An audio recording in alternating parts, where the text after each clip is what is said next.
Before you get rid of your iPhone for any reason, you need to remove all of your personal data. Today I'm going to show you how to perform a factory reset on your iPhone. Why a factory reset? Maybe you're selling your phone to a new owner or trading it in on a new model. You don't want to sell them your personal data too, so you should delete it. Or maybe you're trying to troubleshoot some sort of hardware problem or sending the phone in for repairs. Resetting your phone also returns all the settings to their defaults and can be useful if your phone is acting up. The point is, there's a lot of reasons to reset your phone, so here's how to do it. Before we get started, there are a few things you need to do first, like backing up your data. This includes any contacts, photos, videos, or other data that you don't want to lose during the process. If you use iCloud or Google Photos, a lot of this stuff is already going to be backed up. But just to be sure, here's what you need to do. The first thing to decide is if you want to back up to your home computer or to the cloud. If you want to go the iCloud route, Patrick Holland has a great video on how to do just that. You could pause this video and go check it out. And don't forget to subscribe.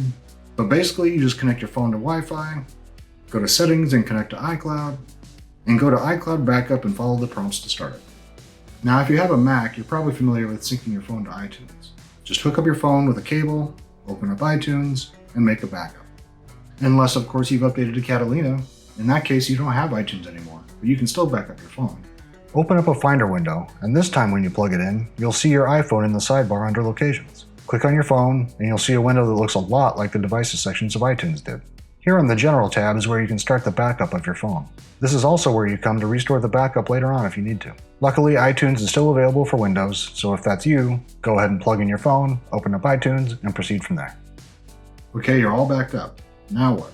If you're wiping your phone to resell it or give it away, now, you'll want to go through and log out of all your services like email and social media apps, and clear the data from the phone if you can. Sometimes that means deleting the app from the phone itself. This next part is very important if you're moving from iPhone to Android. Be sure to sign out of iMessage before you wipe your phone. It will make your future texting life much easier. Finally, you also want to turn off Find My iPhone for this device so that it's no longer locked to your Apple ID. If you're keeping your phone and just want to give it a refresh, you can skip those last two steps. Okay, enough preamble. Here's how to perform a factory reset on your phone. Step 1. Open the Settings app.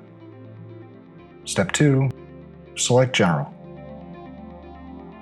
Step 3. Scroll to the bottom and select Reset. Now you have one more decision to make. If you're getting rid of your phone, you'll want to do a full wipe, so select Erase All Content and Settings. If you're holding onto it and just want to spruce things up, select Reset All Settings. This will keep your data intact, but will reset everything else. From there, you'll need to enter your phone's passcode and confirm you really want to reset your phone.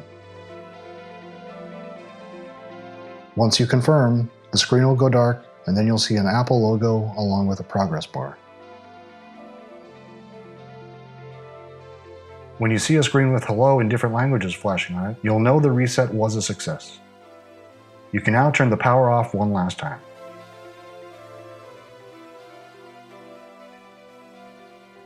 At this point, before you send your phone to its new home, you'll probably want to remove it from your Find My app. Open up the app, select the device you want to remove, click the little info button, and select Remove this device.